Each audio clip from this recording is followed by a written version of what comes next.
No. All right, so I know we're supposed to talk about like characters and storyline for Magical Girl Ori right now, and I think that we could definitely talk about characters. I'm just not sure we'd get anywhere with storyline. What was storyline? All right, let's go ahead and let's talk about characters first. I think we should back up here a little bit because we did give the base premise that it's a magical girl, but then JoJo dude in a magical girl dress. Oh, okay, all right. So let's start from the beginning here. All right, so in this show, these girls are picked by this happy thing that's a fairy that looks like a Yakuza. It's Kokoro-chan. Yeah, Kokoro-chan. Or Happy is the other one. And they turn into magical girls when they announce who they love. Like, Daisuke... Mohiro-kun, Daisuke! Or... Aishiteru. I forgot. I'm fucking an idiot. Daisuke isn't even love.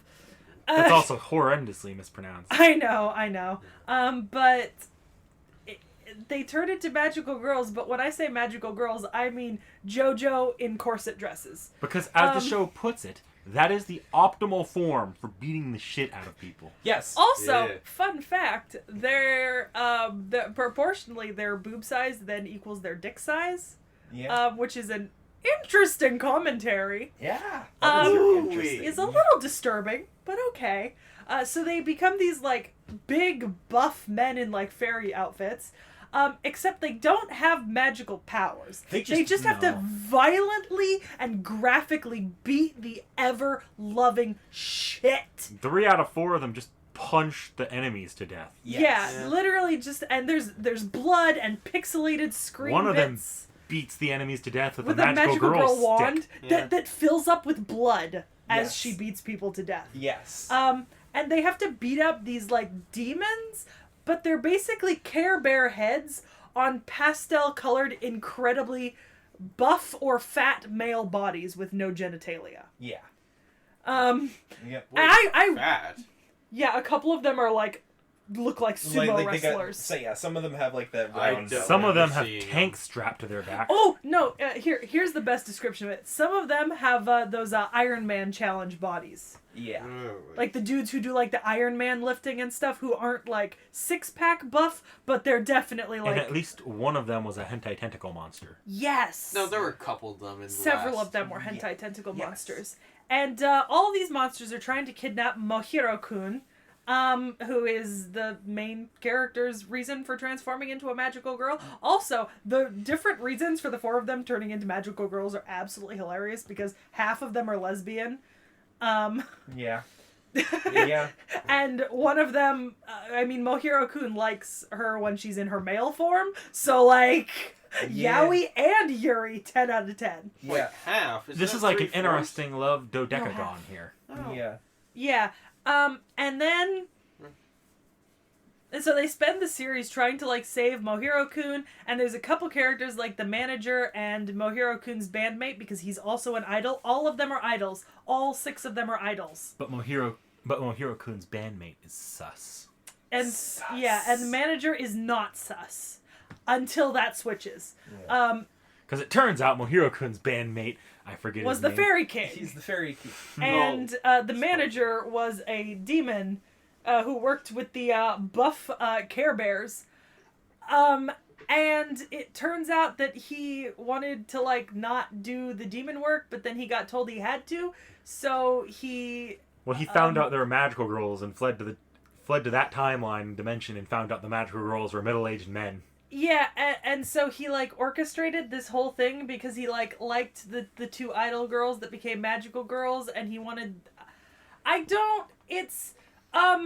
in the end, there's a big battle, and he goes to jail with the fairies, and the rest of them aren't... the 2 main characters aren't magical girls anymore. I want whatever that author was on. Right? like I want us. This has got to be like somebody took like powdered cocaine, ecstasy, and then put it in mushroom tea. This is like some horrendous combination of psychedelics.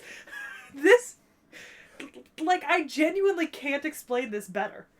And half And the best part is that at least part of some of the episodes is just dedicated to not even progressing the plot, but talking about like these industries, the idol industry, the anime industry, and even like the magical girl genre as a whole. And even like there's almost a Deadpool level of kind of ironicness level to what this. Was it, episode, was it 5 or 6? 5, I think. There was a Godzilla monster. That was the result of the guy lead playing animator of the an series, animal I think, falling off a bridge because he was overworked. playing an anime game. Yeah. You guys are interrupting each other. It's probably not very good for the... Fair. Fuck you, Realm. So, you guys are always calling me out for it, so I'm calling you out. Yeah. So he is the lead animator, and he like goes walking on a bridge over a lake, playing an anime game. And he like walks off to the side and like falls off the bridge and then becomes like Godzilla, except the Godzilla is just gonna attack the major anime production center of Japan, and the government can't let that happen because it would reduce all Japanese animation to zero because everyone outsources their animation to this one city and animators. And so they have to like stop him from obliterating the Japanese anime industry because that can't happen. And the manager is into this idol or magical girl manga or whatever called something creamy mommy. Yes. And there's this point in the anime where he's like, if you don't shut up, I'm gonna stick a creamy stick up your ass. Yes. And it's written creamy like CREAMI, like it is in the title, but like Wait. Even without the context, that still sounds wrong on so many levels. And then there was that. So I get the joke in that last episode now, where like the animation quality went to shit. That's what they were animating in that filler episode. They were animating the last episode to rush the series done by outsourcing it to everyone with the paper bag, like the paper bag. Yeah. Also, there's this like robot dude with like a paper bag on his head that's numbered like 1 to 6, and he delivers milk and newspapers, and also kind of saves the world sometimes, but not for free. Fujimoto-san. But he also does absolutely nothing in the series. Yeah, he has his own little like post-credit scene dedicated to him though. A couple actually. I think all the post-credit scenes are about Fujimoto-san. No, not all of them. It's okay. weird Just how most of like them. much they build him up early on in the series just to do absolute jack all with him. I don't think, and then one of the magical girls just becomes black. I'm not sure what happened there. Like she becomes old and then she becomes black and old and stays black and old. So the reason for that I gathered is because her love power is for the magical girl version of Saki. And it's not strong enough. It's not strong enough. But that was the reason for her age. What about the fact that she just turns into an African American? I think that might be because of the crap contract they got thrown Oh, into. yeah. So the two of the magical girls that were introduced to in episode like 6 or 7, like more than halfway through the series, get signed on to this like super crappy contract that's actually really, really bad. Also, can we talk about the fact that there's a point where the Yakuza fairy is pushing the contract and he's like, we are in the middle of a generational changeover in our business model. The old generation is retiring and we have to bring in a new generation of magical girls. And I did not need to hear about generational economics in the Japanese workforce. That was not a topic I thought I would ever need to hear about. That's like in every workforce, though. I know, but like... social commentary. Yeah, and so there's the two magical girls that we get introduced to later. One loves the other one, and the other one loves the original magical girl, Ore. And they're purple and yellow? Yep. Or gray and yellow. Gray and yellow. And then there's the original two girls, Saki and Sakuyo. Sakuya, that's it. And Sakuya's the one with gigantic tits. Yes. She's super in love with Saki. Yeah. So she turns into a magical girl for Saki, and then Saki turns into a magical girl for Mohiro, who is Sakuya's brother. And there is a Hot Springs episode that is literally titled, Is This the Swimsuit Special? In which, Well, don't forget the best part. Mohiro has a thing for Saki, but not the young not girl girl Saki, Saki. The magical girl Ore Sake. Male Saki. Yeah. Ew. Oh, and the fairy prince kind of has a thing for Mohiro. Does he? A little bit, yeah. That's Yeah. right. I missed that part. I missed that part. Yeah, he talks about it a little bit. And then And then there's like in the swimsuit episode, they like go to the baths, and he has to. Saki accidentally gets into the baths during the male time, and Mohiro-kun comes in, so he has to turn into a male. And the only way he can maintain the transformation is by like looking at Mohiro's erection or like at his pecs. But he's like super humiliated, so he keeps like dying and reviving, kind of. Yeah. And then he ends up sitting in and there's this like whole thing where Sakuyo is like, oh, I want to take her so badly about Saki. And there's this part where like Saki imagines like the morning after of her having sex with Sakuyo. Yep. And Sakuyo is just like in the male form smoking a cigarette while she's under the I don't. The series is oddly gay and oddly straight at the same exact time. Yeah, Yeah. You know what? There is no coherent storyline. Not No. really. It's really no, not. not really. But it's a lot of very amusing anecdotes. Yes. Um, I don't even know how they made this work in the Also- slightest. Nick Nack and I are pretty sure that Saki's mom just like dies during that episode where they talk about like her transforming into a magical girl, because she like starts coughing on screen, and then we learn about the girl who like turns into an old man and loses some of her life force because her love isn't strong enough, and then we just never see her mother again. Oh shit. So like low-key, she might have like died from like not having a strong enough love interest when she was a magical girl, or just like doing it for too long. Maybe. Maybe. And then there's that entire thing with, because the demons keep kidnapping people and taking them to the demon world. And we find out some pretty horrific shit happens when they're kidnapped. Yeah, well, oh god, yeah, you learn all you need to know in the second episode when we meet the teddy bear tentacle monster who tries to, let me just put it this way. Some of the scenes in the second episode are definitely the precursor to a couple of tentacle porn hentais I've seen advertised on porn sites. Or down the side of my pirated manga. Yeah. It's definitely the precursor scene. Yeah. And, oh my god, the amount of times where they just, like, show a pixelated lump of flesh with, like, vaguely red pixels Yeah. on screen to, like, show that, like, something was just beaten to an absolute pulp. And the blood-suckingness of the wand. Yep. Yeah, oh my god, this show is fucked up on so many levels, Yeah. but in the most amusing of ways. Yeah.